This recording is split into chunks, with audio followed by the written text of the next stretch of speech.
Today, I'm starting my home automation journey and I'm taking you with me. In all the past videos, you have seen me build walls, paint, lay floors, but none of those things I actually knew how to do. My background is in software engineering, so I thought, what can I do to combine the two? And that's why today we are going to start making my home smart. I am going to take you with me in near real time so you can also start automating your home and making it smart. But what does that even mean? Making your home smarter, first of all, means that you have smart devices in your home. So for example, instead of your normal coffee maker, you would have a smart coffee maker. Or instead of normal light, you would have a smart light. What does that mean? It means that those devices can now be controlled using central control panel or just your normal smartphone, right? So instead of your normal coffee maker that you have to go downstairs and you have to click a button to make a coffee, now you can just grab your phone, click on the button and coffee is done. Same with your lights. So instead of a simple light that's just an on or off light, you can add a smart one, which you can control the brightness of, you can control the color of it, and then you can be on your phone, on your couch, changing the brightness and the color without getting up and clicking on anything. Automation is just a layer on top of that. So basically it's things that you do manually every day. Turning the lights in your bedroom before you go to sleep because you can't see anything. Or getting Alexa or Siri to play some music when you wake up in the morning and you enter your kitchen. So essentially of you spending 5 or 10 seconds doing those things manually, you program the devices and all of that happens for you. If you have watched my previous 2 videos, I have been renovating my bedroom. 2 videos ago, I painted the room and I added coving. In the last video, you've seen me change the floors. I threw away the carpet and I replaced that with a beautiful engineered floor. In this video, I want to add a very simple automation. Every day at around 8 o'clock, I want the lights in that bedroom to be turned on. The reason is very simple. Nearly every night, I hit my toes on the bed while I'm trying to go and switch and turn the lights on in the room on the bedside because I can't see anything and it's really annoying me. And it's a very simple way for me to show you what are the fundamentals that you need to have in place in order to make your home smarter and start your automation journey. But the fundamentals I'll show you today, you can use to make your home as smart as you want. Let's get started with an overview of how a smart home usually looks like. So on the right hand side, you have your smart devices. In the example over here, we have a smart lighting, we have a smart thermometer, and we have a smart coffee maker. On the left hand side, we have the devices that you would like to use to control your smart home. So in most cases, this will be your smartphone and something like Siri or Alexa. But there's a whole bunch of stuff that happens in the middle. So first of all, you need to remember that all these devices communicate with each other following some protocol. You can think of a protocol like human languages, right? For example, Wi-Fi is your English, Bluetooth is your Greek, Z-Wave is your Chinese, and Zigbee is your Japanese. But the point is that in order for these devices to talk to each other, they need to be speaking the same language. You already know that your smartphone can use Wi-Fi and Bluetooth, and the same goes for your Siri or your Alexa, right? So they both speak English and Greek. Smart devices, a lot of them also use Bluetooth and a lot of them also use Wi-Fi. Some of them use different protocols like Z-Wave or Zigbee, so they speak Chinese and Japanese. The only thing this means is that your Z-Wave device can't talk to your phone directly. If you do have a smart bulb, for example, that uses Bluetooth, it can absolutely talk to your phone because you understand the same language. Here's the problem though. So let's say you have 10 of these smart bulbs, right, and they're all connected to your phone. It means that your phone needs to retain 10 Bluetooth connections and it's gonna drain its battery quite fast and it might also become slower. The other problem is, what happens if you leave your home? The connection is broken. You can no longer connect your smart bulbs because Bluetooth range is about 10 meters. So last I checked, it was many years ago. It's probably longer now. But anyway, if you live 10 miles from your home, you're not going to be able to connect to your smart bulb. Now, there's a solution to those problems. And you might have seen this already if you've tried buying a smart bulb before from your John Lewis or Caris. You will need to purchase a light controller So a light controller is something that essentially connects to all the smart bulbs that you have without the need to connect your phone directly to them one by one. The controller itself, it connects to your home network. So this is your home router. And then, as you can imagine, your phone and your Siri, your Alexa also connect to the same network, which means that you can talk to each other and you don't have the problem anymore, because even if your phone is not at home, it doesn't matter. Every phone and every device connected to the same network is going to be able to control your smart bulbs, and your phone is obviously not overwhelmed anymore because it doesn't need to retain 10 different connections to your 10 different smart bulbs. You only need to connect to your home network once. Now let's just bring back the other two device types as well. So you have your smart thermometer and you have your smart coffee maker, both speaking different languages. So neither uses Bluetooth or Wi-Fi. In order to communicate with those devices, you would usually need separate controllers. So one for Z-Wave devices and one for Zigbee devices. And this could also connect to your network, and then you could talk to them through your phone. Now, the problem is that your home is going to become quite a bit of a mess if you start adding all sorts of different devices to talk to your smart appliances. There is a solution, and it's what I recommend, basically using a master controller, which supports all sorts of different things. So Wi-Fi, Bluetooth, Z-Wave, Zigbee, there's different protocols. It's not just these four. But you can get started with just one of them, right? It depends on what kind of appliances you have. We'll talk about that in a second. But what this is just a small computer. It could be anything. It could be your old laptop. It could be your old, PC. It could be your old Mac. It doesn't really matter. What matters is that it supports the protocols of the devices you want to be talking to. And you can add like USB sticks to it, right? If you have an old computer that doesn't support Zigbee, you can buy a USB stick. So that's basically your antenna for Zigbee devices. You can plug it in and voila. The only thing you need to be careful with is that this computer needs to be running an operating system which can actually understand smart home devices. This is basically it, right? I've told you everything you need to know to add any sort of automation you would like to your home. But now let's talk about the specifics of what I'm going to be trying to do today with you. So let's start from the left, right? I'm not interested in voice controlling the lights I want to add to my bedroom. So I'm only leaving my phone. I already have a home network. And on the right hand side, you can see the two smart bulbs that I'm going to be adding to the bedroom. In the middle, you can see that I'm choosing Raspberry Pi as my small computer, as my master controller. So Raspberry Pi, if you've never heard of Raspberry Pi before, it's like a tiny little computer with very little power. Well, actually, over the years, they have evolved quite a lot. So now they can be used for the daily tasks as well. They're just not as powerful as your normal big laptop or your big PC. And that's a good thing, right? Because you're essentially sacrificing this device. You're not going to be using it for your normal work. It needs to be turned on at all times so that it can control all the devices at all times. So the power consumption needs to be quite low as well. And this is why Raspberry Pi was originally developed. It's a very low power consumption device, which is very cheap, but it still operates pretty much as a normal computer. And on the Raspberry Pi, we are going to be installing something called Home Assistant operating system. So this operating system is free to use, and it was developed by the community for people to control their home devices. It can be installed on all sorts of laptops, but we will be installing it on the Raspberry Pi. You can in fact buy a Raspberry Pi which comes pre-installed with it already, and you can find information about that if you go on the Home Assistant website. But when I was trying to order one, they were out of stock. So this gives me an opportunity to order a normal Raspberry Pi, which is almost always available.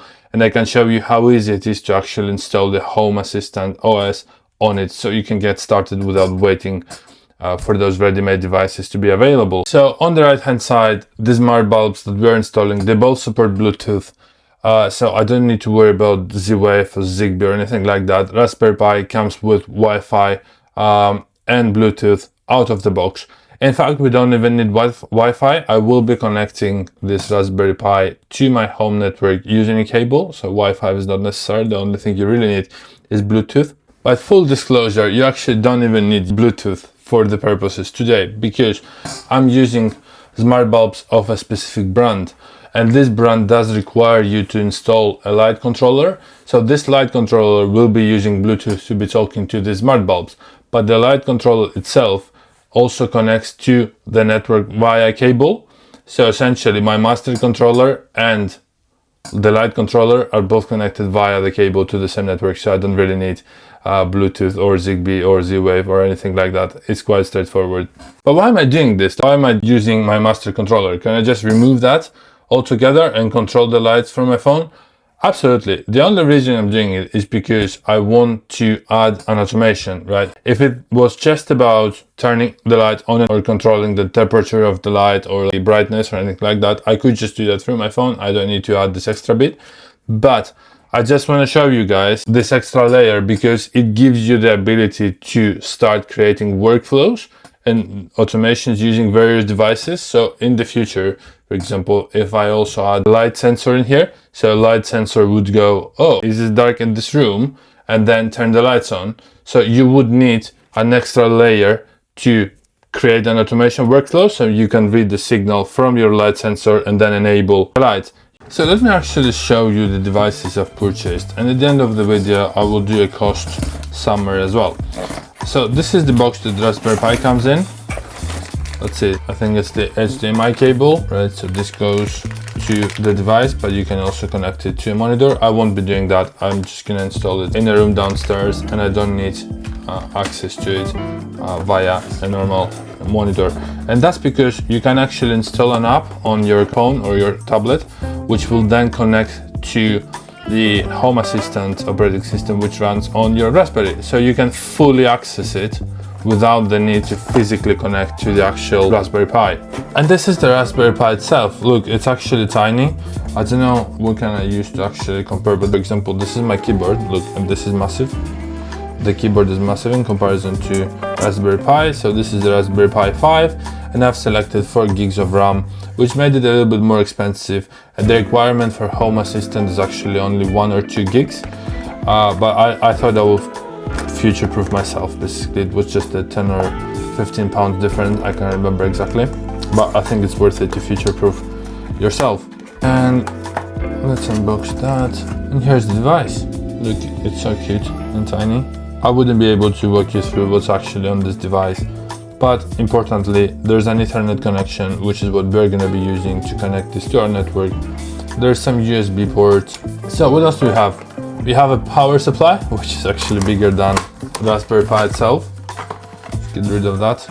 So this goes, I don't actually know where this goes. Oh, over here, there you go. It's very solid, don't worry about it. It's small, but it is very solidly built. I've got a very nice sticker, the Pi hat. I'll probably stick that on. And what else? I think the only thing that remains is the actual case. Oh, here's a case, Raspberry, and you can, there's a little fan on it as well for temperature control. So let's see how you actually use this.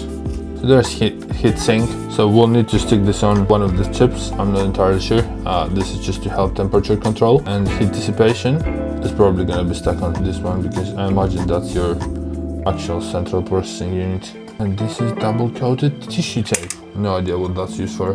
The other thing in the box is a micro SD card. It's a little one. So we're gonna use this to install the Home Assistant OS on it, and then we can plug that into Raspberry Pi.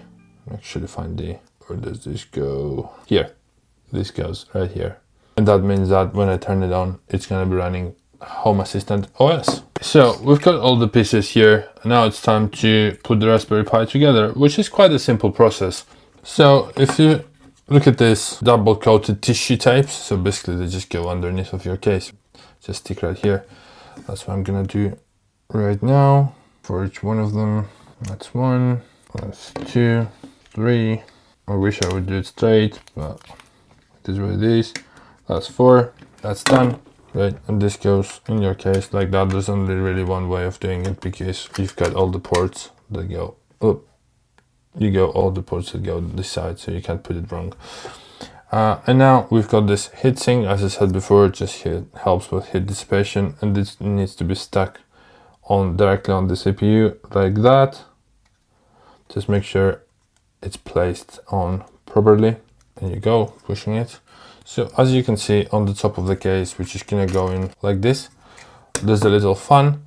So fan needs to be plugged in to Raspberry Pi itself, and I think it's gonna be need to plug in right there. So let me do that. See, that wasn't the right way to plug the fan in. So there's another connector which is labeled fan.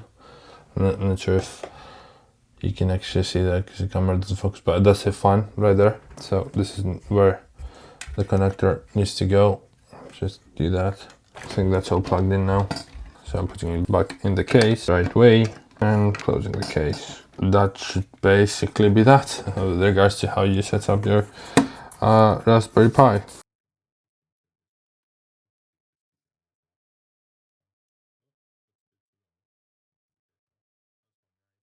We can check if it works. There's the power supply right here. The only thing I expect to see is just a light, and there we go. Lights on green. Perfect. Now I can switch it off. That's right. So I'll switch it off now. And the next step for us is to install the operating system. All I need to do now is insert this micro SD card in my computer. Let me do that. I'm going to record my screen for you. So now you can use something called Raspberry Pi Imager, which you can see on the screen right now. You can go to Raspberry Pi or just Google Raspberry Pi Imager, and that should be quite simple to find. So just give me the suggestion straight away. I'm on a Mac, so I'll download this to my Mac. It should take a second. There we go, that's done. Now I just need to install it. So just drag that into my applications, and now I can run the application. Perfect, and here it is, exactly as instructed. So that was very simple. And immediately I just want to make this a little bit bigger so we can see where we're going. I'm not even gonna read the instruction. I'm gonna try and do it like this. So the device I have is a Raspberry Pi 5, as I mentioned already. The operating system we want to install is the Home Assistant OS. So let's try and find that in here somewhere. There we go. So it was under other specific purpose OS, and you can check Home Assistant right here. And here we go, Home Assistant. Perfect. So you have a couple of choices. So Home Assistant Yellow, this is a device that comes pre-built. If you had bought one of those, we haven't, so we bought the Raspberry Pi 5, which is what I'm going to choose. And then I'm going to choose the storage right here, which is the SD card we inserted earlier. Existing data on that SD card will be erased. It's a new SD card, there's nothing on it, so that's absolutely fine. And now this is going to essentially install the Home Assistant operating system on that SD card. Just need my password. Yes, allow that. Perfect. I will see you in a second. And that's done. I can remove the SD card from my computer. Let me do that safely. And then I can insert it into my Raspberry Pi, which is right here. So it goes right here at the bottom. Let's see if I find the right way of doing it. There we go. It just goes in. So how do we actually verify that this works? We'll need to plug it in into the home network, as I showed you guys earlier. So let's head downstairs so we can plug this in into the router using an Ethernet cable. And then in theory, we should be able to use an application on the iPad or the iPhone to connect to Home Assistant. So I've plugged in the power cable. It's a bit of a mess under this, in the cupboard, under the stairs, but this goes in quite easily. It's the power cable. That seems to be working. And now the only thing I need to do is use this Ethernet cable to plug to my router. Again, it's a bit of a mess, but it just goes right in there.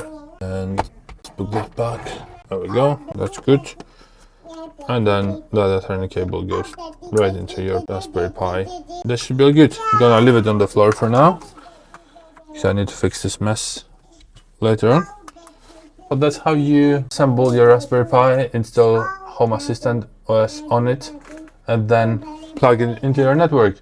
But since I'm here, let me show you. So in a moment I'll show you the smart bulbs that I've purchased, but they're both Philips and they do require a light controller similar to the one I showed you guys earlier, and it's already plugged in into my network because I have another Philips light. But this is how it looks like. So it's just a controller. It needs some electricity, and it uses a very similar Ethernet cable to Raspberry Pi, which goes down into the router. And now this device basically uses Bluetooth to talk to the actual smart bulbs. So that's Raspberry Pi plugged in, and I've showed you the light controller as well. If it's a bit of a pain for you to plug the Raspberry Pi in, you can also connect it via Wi-Fi. I usually recommend Ethernet. It just creates less disruption in your home network, but you can do it with Wi-Fi. You just need to link it to a monitor and then do some keyboard and mouse so you can actually go through and your Wi-Fi password. This way you don't need to do that, you just plug it in, you leave it there. And if my theory is correct, we should be able to use the Home Assistant application on the iPad, for example, to connect to it. So let's give that a go. So here we go. In the iPad, let's search for Home Assistant. There we go. So this is the right application. Get that to my authentication. That's installing. Open.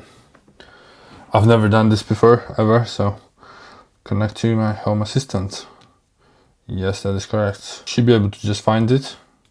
Welcome. There we go. So it's connected. Create my smart home, I guess. So let me add my details. I'll be back in a second. So look, I've entered my personal information and it just goes already. We found compatible devices. I'm not really sure what this has found. So I do have, well, I don't have an Apple TV. I have Bluetooth devices, obviously, and as I mentioned, I already have a Philips Hue smart bulb somewhere. Would you like to call this device? Yeah, I'll just call it iPad. That's fine. Goes, okay, allow location permissions to create device tracker for your device. Okay, that's fine. This is something, basically, it's a smart feature of this operating system. It can actually detect your presence in the home to enable or disable certain devices. So I'm gonna enable that while using the app. Gonna allow notifications. Well, using the app, allow notifications. Yeah, that's allowed. That's fine, no problem. And basically this is how it looks like. Let's put the laptop aside, the tablet aside for the time being, because I want to show you the light bulbs, and we can go over to bedroom and install them. They are basically the exact same light bulbs. What was I saying? They look like normal light bulbs. There's nothing really to show except that they're white on the outside. There you go. So let's go over there to my bedroom. Put these two in, and then we'll come back to the Home Assistant application to try and create the automation, which is what this whole video is about. So light bulb 1 goes right in here. I hope I've ordered the right one. But yeah, the idea is that you should be able to remove your normal bulb. There you go. Just put this one in. That works absolutely perfect. It should just work if I enable it. There we go. Yeah, that's actually nice and bright. So I'm gonna do the one on that side as well, and then I'm gonna be back to create the automation. The bulbs are in. I'm super excited. We are nearly there. So let me see. They should now be visible on the Hue application as well. So there's a nice Hue application. There's something I didn't know. You could do automations through the Hue app as well. But again, this will only work for Philips Hue light bulbs. You will not be able to combine various devices and various sensors and stuff like that. So let me see. How do we add stuff? Add lights. There we go. Add lights. Bedroom. Yeah. But it wants us to scan a QR code. I hope this QR code is somewhere on the box, because yeah, I don't want to go and unscrew the lights. Nope, that's not the right code apparently. Come on. I don't want to go and unscrew the lights. Maybe this is one, there's another one here. 1 second, I'm gonna go bring those bulbs back, because I think there's a code on them that needs to be scanned. This is a problem with doing things nearly real time, because I'm trying to show you guys the issues I'm experiencing, so when you do experience them, you're not terrified. But obviously it takes a little longer. So yeah, there's a code right here which needs to be scanned by the app. Yeah, so that's one added, so you can see on the screen right here. And we're gonna name this one something. Turn on the lights. So I need to go and actually put this one in for it to be added to Hue. It's a bit of a pain. Come on, let's do it.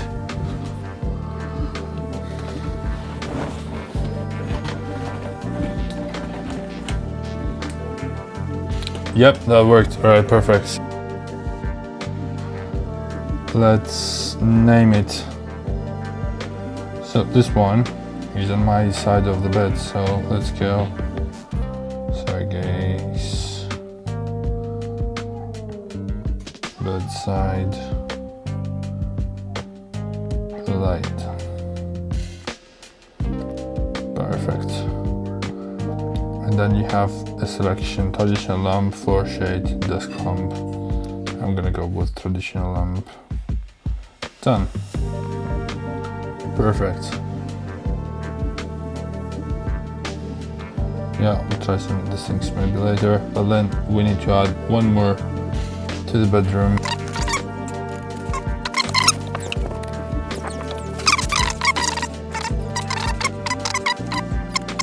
So let's go back to Home Assistant, and on this side, if you can click on it, there we go, create an automation. We can create an area first of all. I think let's create a bedroom. I'm guessing what's all this stuff. Yeah, okay, it's a bed icon. All right, that's cool.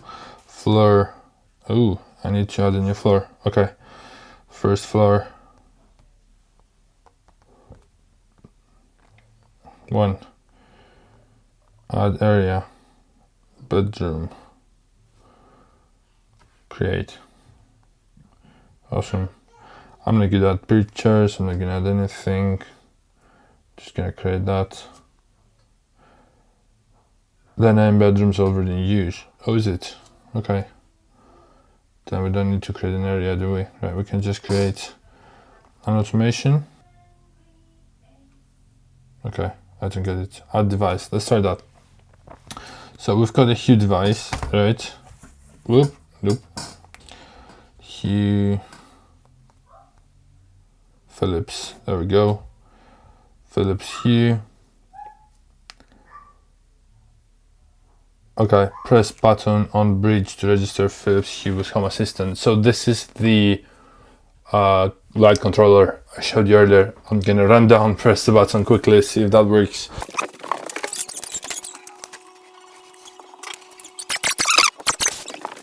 Press the button and things have moved. So I think it recognized all the devices that I've got. Ooh. Alright, so it's showing everything right here. So it goes bedroom, 2 entities. Christina bedside light. Okay. Sergey bedside light. That's fine. I get it. TV left, TV right. So these are the two in the office. I think it's showing some repetitive stuff here. I'm not very sure why, but it is what it is. So let's go back now and try again creating an automation. Motion activated light. No, so we're gonna do, so it gives me some options. You can create a motion activated light or zone notification. So this is depending on where you are, your phone is, you can do things, but we're gonna go ahead and create an automation from the beginning. And then you go when. Okay, so let me just do it a bit nicer so you can see properly. There we go. So it goes when I want it to happen. Actually now it's 1 o'clock, So what I'm gonna do is, I think I'm gonna put it to trigger in, I don't know, let's say 5 minutes, so we can test it. So time and location, okay? So you can do it, loads of options. You can do it depending on the sun. You can do it depending on time. You can define a time pattern. You can use a calendar, but I'm gonna do something very simple. I'm gonna go time, okay? So fixed time, yeah, that's perfect. So what time? Now is 1300 hours, so I'm gonna go 13:05:00 every day, okay? Monday, Tuesday, Wednesday, Thursday, Friday, Sunday, Sunday, Saturday. There we go. There we go. Everything. So that's that. When every day, 1:05 o'clock, and then you don't need to do anything else basically. So, and if there's nothing, no conditions, literally just do that every day. What's action? Okay. So can I select light? Turn on. Choose area. Bedroom. Oh, that's awesome. Right. Look. So you don't even choose the device. You just choose the room. Essentially, you could choose the device, but that's harder. So you just choose bedroom, and then you go transition. Doesn't really need to wait anything. Brightness, I'm just gonna go full brightness, just because. And yeah, doesn't need a light effect or anything like that. So I think that's basically it, right? New automation. Whoop. How do you name this? Save. Oh, there we go. We'll give it a name. Turn bedroom light on when dark. Turn bedroom light on when dark. Save. And that's basically it, right? So you go here, refresh dashboard. This is my dashboard. That's awesome. So at the moment, everything's on. Look. So I'm gonna turn it off. Bedroom off. Right? That's perfect. So now I'm gonna take you with me, because in about 2 minutes everything should be turned on. Let's go have a look. So I'll show you now. It's turned off. So that's worked fine. Look, that's off. That's off. In about 2 minutes time, this should all go on. I'll show you what time it is as well on the tablet. So it's 13:03. The automation should kick in about 2 minutes. Okay, so it's 1:04 o'clock. Less than a minute to wait.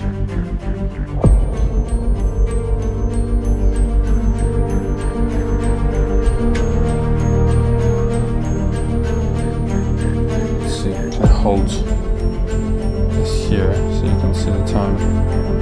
So 1:04. The moment this goes 1:05, those should turn on. Come on.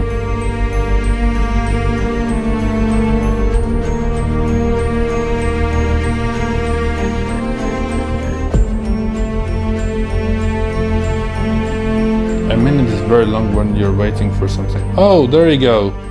Look at that. Wow. Look at that. 1:05. Turned on. Awesome. Absolutely fantastic. That worked perfectly. I did not expect that to work on the first go, but it did, which is fantastic. I do need to clean this application up because I think it's picking up devices I don't have, or maybe I had before and they're no longer there. I'm not sure what's happening, but I'm gonna have a look and try and make it cleaner. But it worked. It was very simple, right? It was just literally, you saw it, I did it live, 1 minute of work. And now I won't be hitting my toes on the bed anymore. Alright, so let's do a bit of a recap and talk about cost. I bought a Raspberry Pi 5. We put it together, we installed Home Assistant OS on it, and we connected it with our home network using an Ethernet cable. As I mentioned earlier, you could do it using Wi-Fi as well. It's just a little bit more to do. And then also I bought 2 smart bulbs. I put them in the bedroom. They're both Philips smart bulbs, so we're using a Hue Bridge as well to connect this. Hue Bridge is also connected to the home network using an Ethernet cable. So that's basically the network setup, and then you can access Home Assistant via the application on your iPad, on your phone, or any other device really. You can also control the same lights using the normal Hue application without the need of having Home Assistant running at all. But the Home Assistant, as I explained before, you can do more automation. So you can use devices that are not Philips Hue, they can be anything. So it gives you a lot more options. So let's talk about cost. Raspberry Pi cost me £92, not counting delivery. I had the 4GB version, so you don't need the 4GB version. You can get away with the 2GB version as well, which was 82 quid. And really in this kit you have everything you saw earlier. So you have your SD card, you have your actual Pi 5, you have your power source, you have your HDMI cable, and you have your case. Really, you can, if you have some of these things already, if you have a USB-C cable and you have a micro SD, you don't really need HDMI anyway. So you could get Pi 5 for, let's see, 46 quid, which is really nice. The 4GB version is a little bit more expensive. And the light bulbs, I got both of them from Amazon. So it was a 2-pack for $29.99, but you can get this pretty much anywhere when people sell electronics, and you could sometimes also find a discount on them as well. The Raspberry Pi, obviously, it's going to be there forever. It's a long-term thing. You don't need to buy it again. You set it up once with Home Assistant running on it, and then all you need to do is add more and more smart devices as you go. It could be light bulbs, it could be all sorts of other things. We talked about this earlier. It could be a thermometer, it could be a coffee making machine, it could be anything. So really, imagination is the limit here, and mine. In the next video, what I'm going to do is a little bit more complex, in the sense that I'm going to be adding sensors and more smart devices, and then combining them in a more complex automation using the Home Assistant, because I really like to understand how does it work, or what opportunities it gives you, what can you do with it. I've never used it before, so stick around for that video. But thank you so much for watching today. This is kind of where I want to take things now, doing things I don't know about, like building walls and laying floors and stuff like that, but also adding a smart touch on top. And I thought that finishing the bedroom was a perfect opportunity. If you haven't watched that, go and watch the 2 previous videos. So yeah, again, thank you so much for watching today. Like, subscribe, and I'll see you the next time. Take care.